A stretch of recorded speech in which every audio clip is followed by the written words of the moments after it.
with me, Sam. Sailors fighting in the dance hall. Oh, man. Look, you don't know Life on Mars? I'm going for Life on Mars here. I didn't. It sounded like a disco. It sounded like a Jive Bunny song or something. Just so you're like, whoa! Like, no, my type goodness. Of thing, the type of thing you'd hear on, like, you know, like a holiday to Benidorm when you're like 9.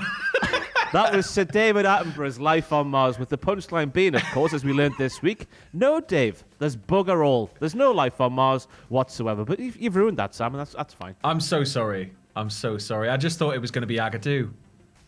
I am a dejected Ross Twaddell, joined by Clarence, the special calamari, to the Cultaholic heavyweight champion. He's Sam Driver, and apparently he doesn't know who Sir David Attenborough is. And these are your Saturday morning wrestling news headlines. Multiple planned WWE WrestleMania 37 matches have reportedly been revealed. A former champion is hoping to come out of retirement. And a new match has been added to the Elimination Chamber 2021 card. Find out what it is in a little tickle. Breaking news this Saturday morning, Sam. It is only 49 days until WrestleMania 37. It feels like it's been roughly 49 days since WrestleMania 36. Yeah, in one way, like, it feels like when you think back to, like, Tiger King, that feels like 10 years ago. But then when you think back to Mania, it doesn't feel like time has progressed at all. I don't know if it's because of the Thunderdome or what. But it just feels like the Thunderdome for stopping time. You know what I mean? It just this whole era just feels like it's been caught in a moment, kind of. Yeah. It's weird. It's weird. Time is a weird thing at the moment. Anyway, we have potential WrestleMania 37 card action coming to us from the ever-reliable WrestleVote. So obviously, if you want to avoid WrestleMania 37 potential spoilers, just wait until Clarence, the special calamari to the Cultaholic heavyweight champion, has departed from the screen. When he's gone, you know it's fine to tune back in. So, let's get ready. Are you gone? You're gone. We have news, Sam, of matches that could see Edge versus Roman Reigns. I think that's a nailed-on one, personally. Yeah. I think that it's got to be, surely. Like, they've been teasing it far too much. Bianca Belair versus Sasha Banks. I think that's nailed on as well, personally. Yeah, again, it seems like something they should have confirmed both of these matches 2 weeks ago, but for some reason we're just... Got to fill time. Orton versus Wyatt. I think that's nailed on personally. Bad Bunny on tag team action as well. I think that's nailed on personally. More importantly, I should say, WrestleVote, and also noting nearly everything else is open, including the WWE title matchup. The same source, stressed nothing is set in stone. However, these bloody journalists, Sam, covering their arse. It's absolutely disgusting. But the most, just in case they're wrong, it's fine to be wrong, man. Just subject to change. Exactly. Just state definitive sentences. That's all we ask for. But I think the most intriguing one there is still the WWE title matchup is reportedly still not set in stone. Watching Monday Night Raw, it looks like, to me at least, that Drew McIntyre will retain. Tomorrow night it'll be him versus Sheamus in that matchup that Sheamus wanted at Fastlane. But then WrestleMania, I've got no idea what's going to happen. What do you reckon is going to happen? I'm praying that... I don't know why, but when you were talking about that, it just popped back into my head, and it's our childhood favourite, mate. It's Big Bad Billy Willy, and it just seems like the exact type of thing they would do, where they just go, and he's back the week before Mania, let's go.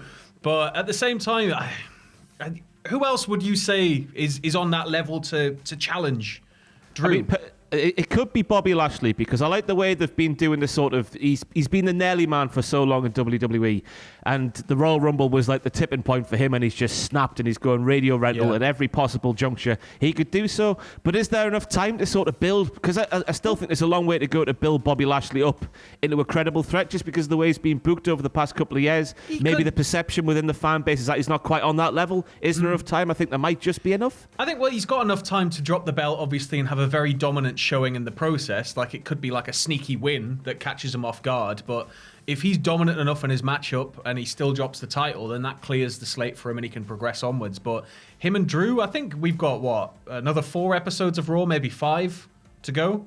We can surely build to something there, and it'd be quite nice to see that, actually. Yeah, the harking back to the Impact Wrestling days. I assume they did the wrestling there. I wasn't watched at the time. I've got no idea. But I do like the new shades of character development on Bobby Lashley. It's a welcome, because he's we all know how good he is at wrestling. It's just that extra bit, isn't it? Thinking back to this, just the Oh my God. Like, when that happened, I was like, that's it, Lashley's done. There's no way you can come back from this. And then, of course, we had the Hurt Business and everything's kicking off. So, yeah, they could even do that thing they do where it's like, oh, these two had encounters outside in the wider wrestling world and, all that stuff if they really wanted to as well. So Right, so Sam, could you just fill some time while I get rid of Clarence off the screen yes, so people can tune back in? I thought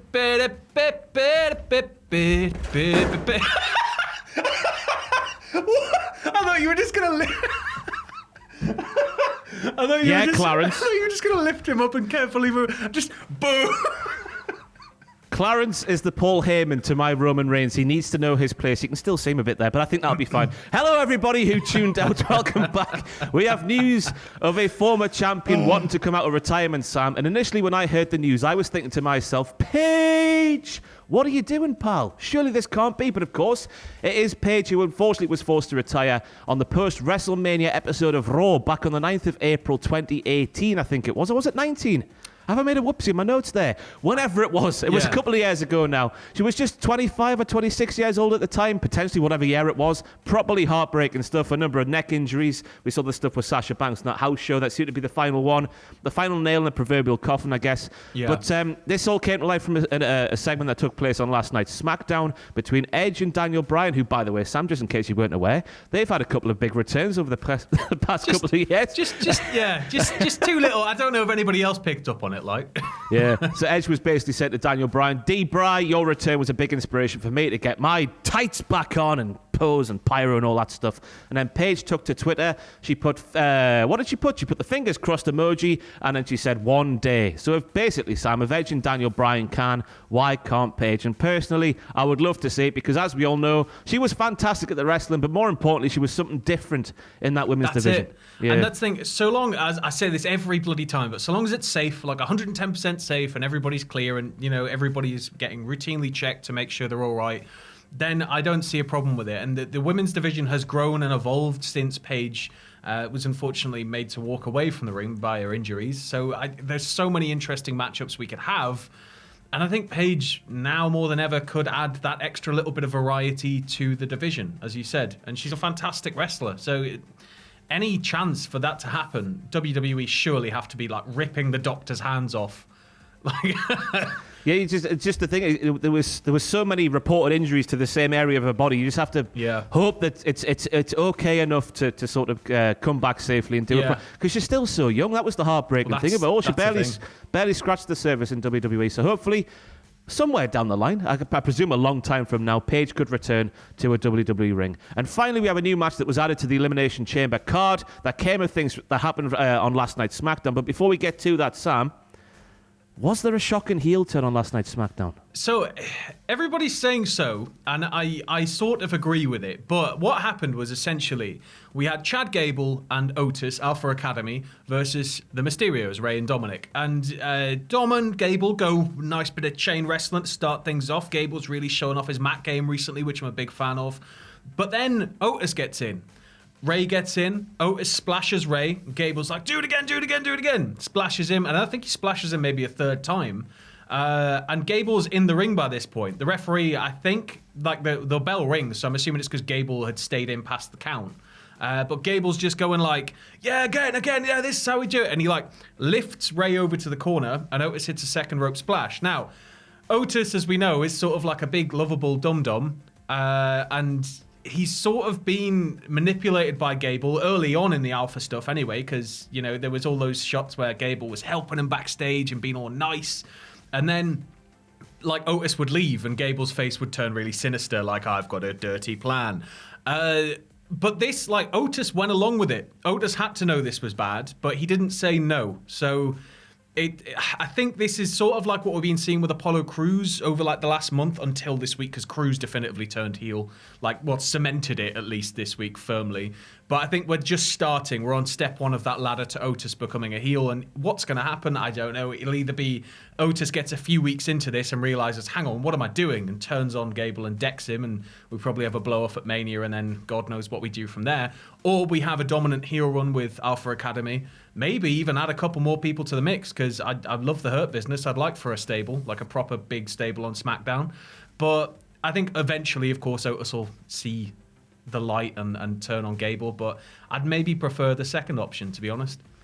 I mean, having not seen SmackDown yet, it just sounds like the continuation of what was happening. I personally thought that Gable's been the heel all the way through. You think back to the very start when Gable would say to Otis, you've got to do this in the match. Then Otis would do it. It would backfire, but then Gable was like, I meant for that to happen. This is a lesson you have learned, even though he clearly was being a chicken poo bastard. But anyway, we'll see what happens with Alpha Academy going forward. But the match added to Elimination Chamber 2021. I keep wanting to say 2020. Time again. It's a weird thing. All the time.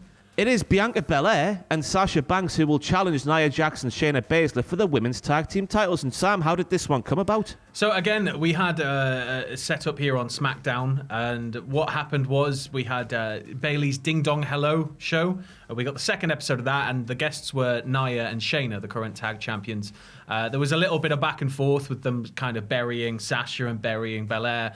Everybody ended up in the ring with Reginald coming down to kind of defend Sasha's honor a bit, because Reginald's, secretly completely in love with Sasha Banks. Fancies her so much. Yeah, but essentially they kind of go back and forth, and then they had a 6-man or a 6-woman tag with it's like a 6-person mixed tag, because Reggie was in there as well, and it was entertaining. It was just a little bit off the wall, and where's this come from? But I could see it happening. I know that we're probably getting, as we said, Belair, Sasha at Mania, so there's got to be something that happens. Or could they be tag champions going into it? Would they do that again with WWE Sasha? Wouldn't do that, Sam. Oh, how could these women's tag team champions get along? We've never seen that one before. But hey, just let's go through the Elimination Chamber card while we're here as well. This is the final card, I presume, for the event, which takes place tomorrow night. Of course, we have the WWE title Elimination Chamber match with Kingston, Hardy, Orton, Sheamus, Styles, and Daddy Drew. Sheamus, of course, will enter last in that match. We have the chamber match to earn a shot at Roman Reigns' title. Owens, Uso, big baldy bastard Baron Corbin. I'm not awake yet. Sami Zayn, Cesaro, and Daniel Bryan. Then, of course, we have the match with Reigns with the winner, which happens straight after. The women's tag team match we've just said there. The Raw women's title match still, as we're sat here now, is Lacey Evans versus Asuka. But surely, with Lacey Evans' pregnancy, once again, congratulations, Lacey, and thank you to the unborn child for saving us from this angle. Surely that's going to change. Who did you say in the prediction, Sam? I've not seen it back yet. I went for... I said it was going to be Charlotte in the role of replacing Lacey, because I feel like that's something they would definitely do. And it wasn't a heart decision. It was very much a head decision. Yeah. But then, I still think Asuka's going to retain here, because if we were to put Charlotte up against her, we kind of have that history there, and we can have a quick little, bit of recap, and it works. So I think, I've gone Rhea Ripley, hopefully. Come on, save us, Rhea. I want Rhea, but I couldn't shake the feeling of Charlotte. I was like, they're going to do it, aren't they?